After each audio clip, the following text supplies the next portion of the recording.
Merci de nous rejoindre dans Zoom Magazine.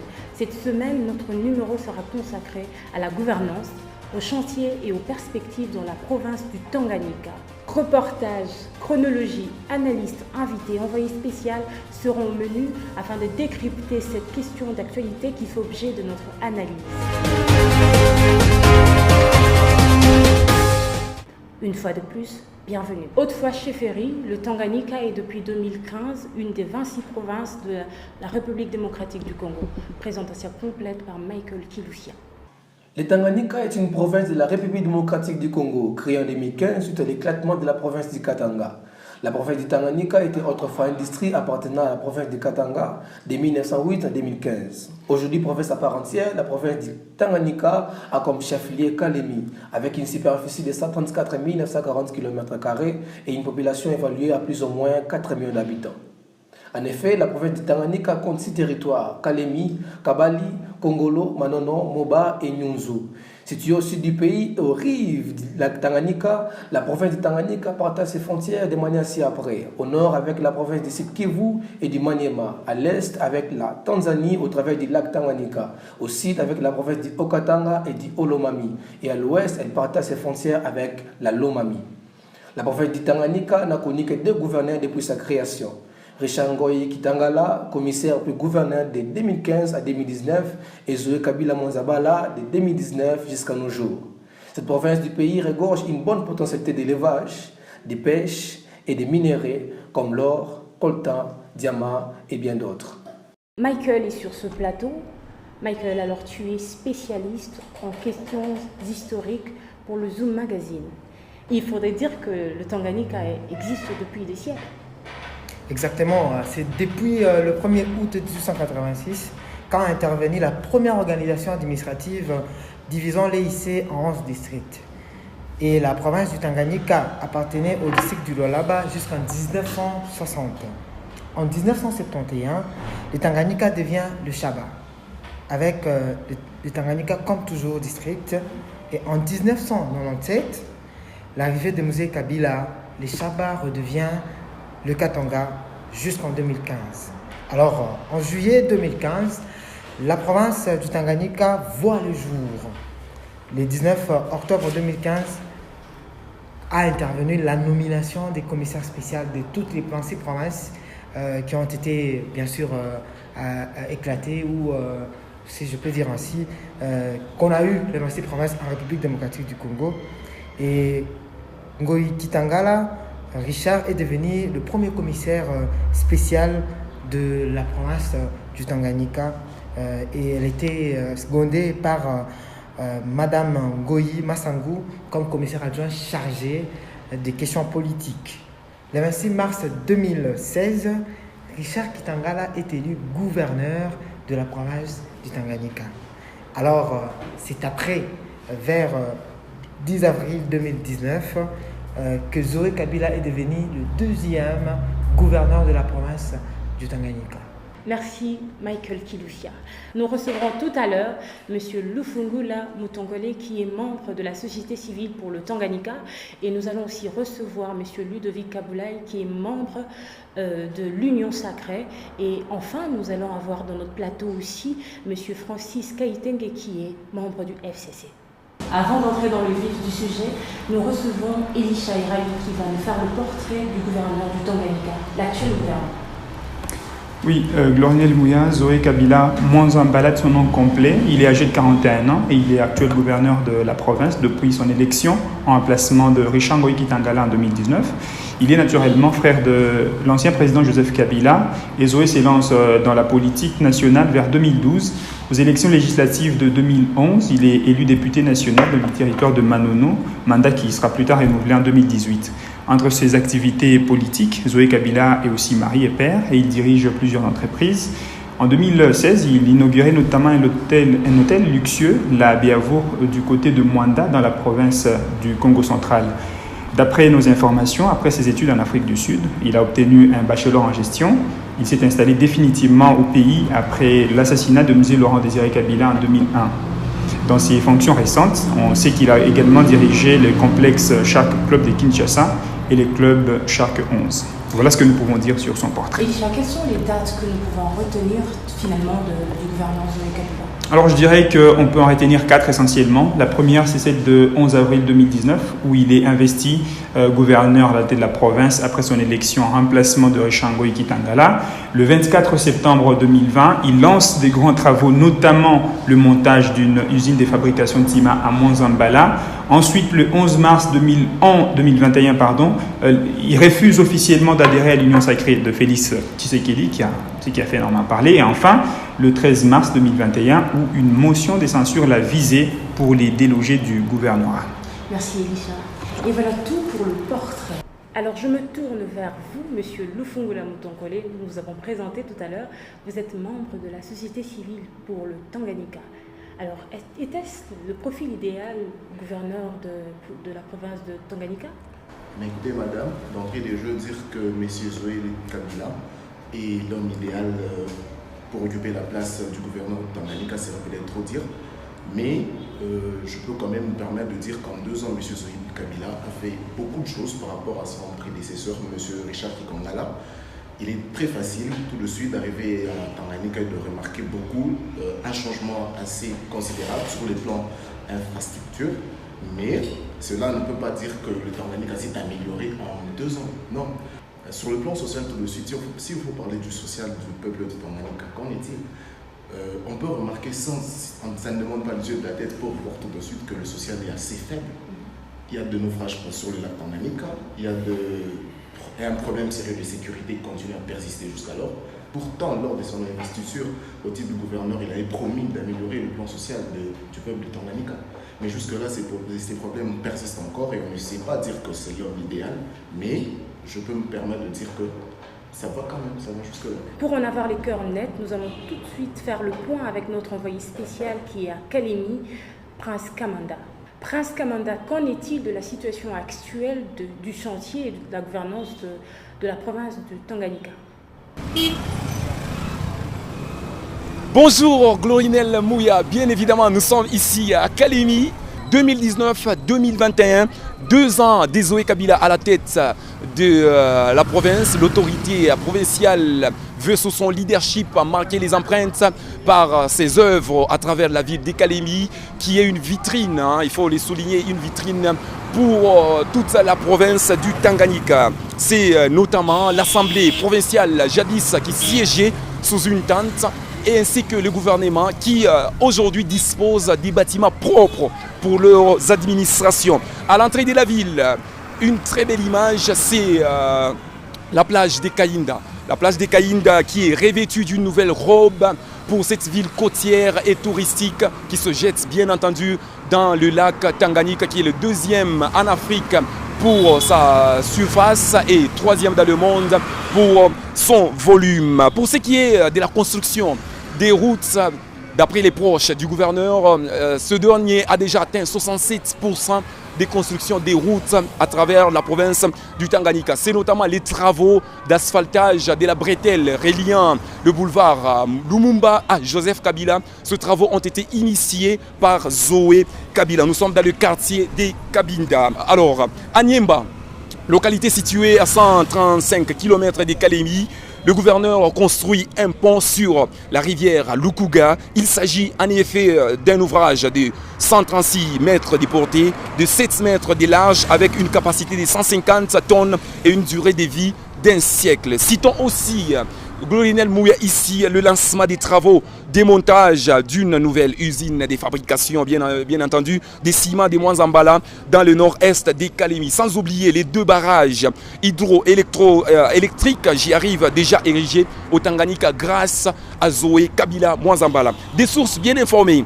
nous brandissent les chiffres des 147 cabines électriques mises en place, de 52 écoles techniques et 43 hôpitaux construits par les gouverneurs. Comme projet, il faut aussi souligner, comme projet sur la table du numéro 1 de la province, nous avons la construction de l'aéroport et de l'université de Kalemi. Nous avons la construction des ports ou du port de Kalemi et celle de l'usine des matériaux électroniques. Faire du Tanganyika un véritable site touristique est une autre ambition du gouverneur Zoé Kabila. Zoé Kabila est depuis peu sur un siège éjectable avec une motion en gestation contre lui à cause de la mégestion et du refus à l'adhésion à l'Union sacrée. Voilà un peu le gros de ce qui se passe sur base des chantiers des Zoé Kabila. En dehors du nouveau stade et du boulevard Lumumba, les autres travaux peinent à finir faute des financements. 69 millions de dollars américains, coût global du projet dédié budgétaire pour l'année 2021 présenté le 18 décembre 2020 par le gouverneur Zoé Kabila. Gloriel Mouya, voici les condensés de tout ce qui a rapport avec le chantier des Zoé Kabila Mwazambala. Alors, Monsieur Francis Kaitenge, nous venons de suivre tout à l'heure. Est-ce que vous pensez, comment vous voyez le bilan de Monsieur Zoé Kabila à la tête du Tanganyika? Merci pour la parole, madame. Déjà, je rappelle que je suis membre du FCC et d'emblée, je commence par saluer notre autorité morale, les sénateurs à vie Joseph Kabila Kabange. Et pour les bilans, je dirais que le bilan est vraiment positif parce qu'il n'a que 2 ans sur la tête de la province. Et on peut voir avec votre envoyé spécial depuis Kalemi toutes ces prouesses accomplies par notre très cher gouverneur, M. Zoé Kabila. Okay. Nous allons prendre aussi monsieur Ludovic, qui est membre de l'Union sacrée. Nous l'avons suivi tous ensemble. Est-ce que vous pensez qu'avec toutes les promesses faites, avec tout le budget qu'on a déployé pour la province du Tanganyika, vous pensez que c'est accompli le projet depuis ces 2 ans sur la tête du Tanganyika? Tout à fait, madame, il faudrait dire les choses comme elles sont. Alors, moi je dirais non. On dit non parce qu'il n'a pas accompli tout ce qui a été prévu dans son programme de gouvernance. Voilà, j'y arrive.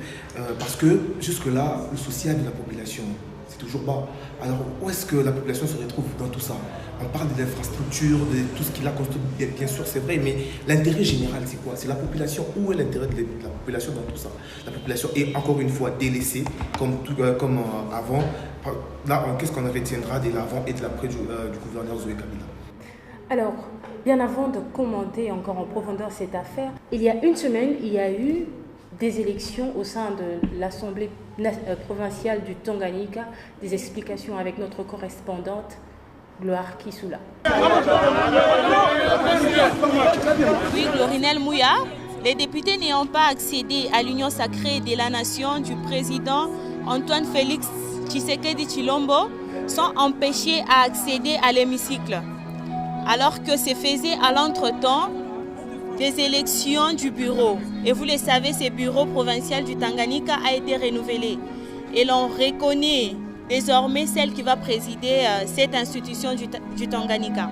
Il s'agit d'une élue du Parti du Peuple pour la reconstruction de la démocratie, PPRD en cycle, parti de Joseph Kabila Kabange, qui est devenu membre de l'Union sacrée de la nation des Tanganyika.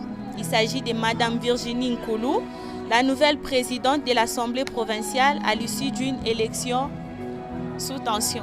À ce propos, il y a eu plusieurs réactions sur les réseaux sociaux. Nous allons prendre la réaction de l'approche de l'ancien régime, Francine Muyumba, qui dit « Ça se passe au Congo, un pays qui préside l'Union africaine, précisément dans la province du Tanganyika, au moment où l'Est du Congo est plongé dans le sang, les forces de l'ordre empêchent les députés provinciaux ayant refusé d'adhérer au mouvement présidentiel de rejoindre l'hémicycle.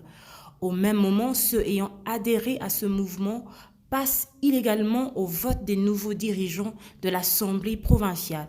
Les forces de l'ordre opèrent en toute illégalité. La RDC, qui préside l'Union africaine, s'illustre par des actes indignes des pères des indépendances. » Voilà la réaction de Francine Muyumba. Alors messieurs, je sais que vous voulez vous exprimer sur cette question, mais bien avant, nous allons d'abord prendre notre analyste qui nous parle de la gouvernance et de la motion sur Zoé Kabila, monsieur Léon Michel. Ah oui, alors concernant son refus à l'adhésion de l'Union sacrée, voyez-vous qu'il y aura un impact sur lui et sur le Tanganyika plutôt? En principe, oui. En principe, oui. Pourquoi? Parce que la dynamique actuelle qui est mise en place par le président de la République est que les gens adhèrent majoritairement à la mise en place de nouvelles institutions et du bon fonctionnement de notre pays. Dans pratiquement toutes les provinces, on a vu que les structures se sont réorganisées pour en fait accompagner la demande du chef de l'État. Le fait de se retirer de cette demande, bien sûr, il y aura des impacts, mais nous, on ne peut pas prévoir, dire quel type d'impact. Celui qu'on peut prévoir, c'est que son assemblée provinciale lui demande de partir, par exemple. Donc, ça, on peut dire que cette union sacrée est sous forme d'inéligibilité. Donc, si vous n'êtes pas dedans, vous êtes contre. Non, il doit y avoir une opposition, ça c'est clair. Mais l'opposition ne doit pas être dans la gouvernance. C'est-à-dire que dans la gestion de la chose publique, il faut quand même faire la part des choses. On peut être dans l'opposition pour critiquer ce qui ne fonctionne pas bien dans ce qui est mis en place. Mais on ne peut pas être à la tête d'une structure, mais en s'opposant aux injonctions qui viennent de la hiérarchie supérieure. C'est ça en fait le problème. Puisque quand on est gouverneur de province, c'est qu'on dépend de la politique qui est mise en place par le ministre de l'Intérieur, le Premier ministre et le Président de la République. Et donc, si vous dites que vous ne suivez pas, vous devez tirer en fait une conséquence logique, c'est que vous vous retirez et vous vous mettez dans l'opposition parce que vous avez le droit d'être aussi dans l'opposition. Ça, c'est clair. Revenons vers vous, Monsieur Lufungula. Que pensez-vous de ce que nous venons à peine d'entendre de l'analyste Léon Michel? Mais écoutez, madame, nous, en tant que société civile, là, on n'est ni pour ni contre. Notre souci à nous, c'est le bien de la population. Le bien, le social et tout le reste de la population. Je ne peux pas être contre cette motion et pour cette motion pendant que la population est en train de souffrir et tout le reste. Mon problème à moi, notre problème à nous, c'est que le bien de la population puisse évoluer. Exactement. Et que notre province aille de l'avant. C'est ça mon problème à moi. Exactement. Et Monsieur Ludovic, vous venez de suivre avec nous, comme tout à l'heure. Est-ce que vous pensez que c'est légitime de faire des élections sans que les deux partis de l'opposition et la partie gouvernante puissent être là? Okay, madame, il faudrait savoir que le chef de l'État, en tant que garant de la nation, a une vision. Et tous ceux qui refusent d'adhérer à cette vision doivent être mis de côté. Parce que s'ils ne sont pas avec le chef de l'État, ils seront considérés comme ennemis, pratiquement. Alors, tandis que notre pays, actuellement, a besoin de faisabilité, il faudrait qu'on agisse. Et le chef de l'État a d'office lancé cette vision pour qu'on se mette ensemble et qu'on aille de l'avant. Alors avant que je continue avec vous, on va d'abord du côté de la presse. Nous reprenons notre envoyé spécial qui va un peu nous dire qu'est-ce que la presse locale et nationale dit de la motion et de ce qui se passe dans la province de Tanganyika pratiquement.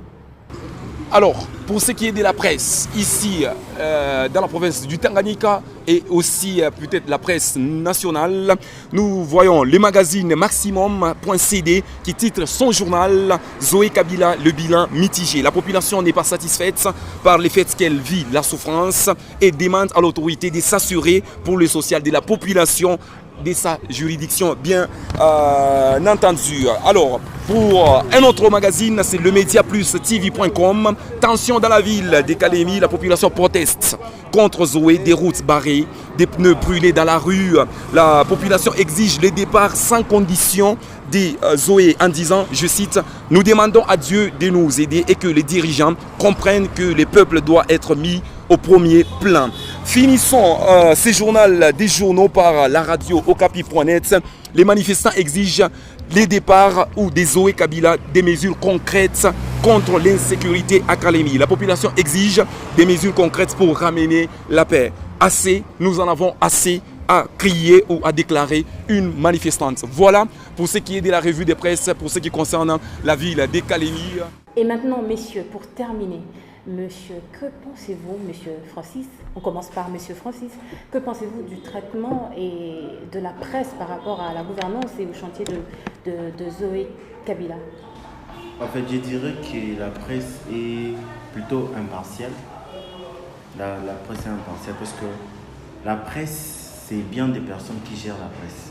Donc, toutes ces personnes ont des tendances politiques et des couleurs politiques.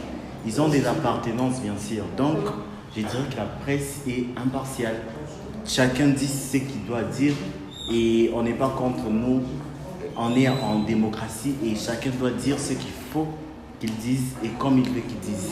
Et vous, monsieur Ludovic? Je ne suis pas d'accord avec mon co-débatteur parce que la presse est la voix de son voix. La presse dit ce que la population ne peut pas dire dans ces faits. La presse est... Bien sûr que c'est des personnes qui le gèrent, mais la presse a une structure qu'elles doivent respecter. Et sur ce, moi je trouve que nous trouvons que c'est bien légal que la presse prenne ça de ce Et les votes par rapport au vote, c'est normal. Nous sommes c'est le président, c'est la majorité. Vous ne pensez pas que ce n'est pas dans la démocratie et loyale? Mais madame, moi je comprends, je n'arrive pas à vous suivre. Si le président s'entête à ce que le président veut par rapport à sa vision, qu'est-ce que vous voulez que la population et que la majorité réelle commande ça? Je n'arrive pas à comprendre parce que le président a une vision qui est bien claire, c'est de faire des unions sacrées. Monsieur Zoé a pratiquement boycotté, si je peux dire ainsi, il a pratiquement boycotté. Et qu'est-ce que vous voulez que l'on fasse, qu'on attende ses caprices? Pratiquement, je ne trouve pas ça. Et donc nous vous remercions, le temps est déjà complètement fini. Par cette annonce, nous mettons un terme à ce numéro qui a traité de la gouvernance du chantier et des perspectives de Zoé Kabila dans la province du Tanganyika. Nous vous remercions, messieurs, de nous avoir donné de votre temps. Nous remercions l'équipe technique qui est chapeautée par monsieur John Bombay. Et nous vous remercions, vous qui nous avez suivis. On se retrouve au prochain numéro avec le même plaisir.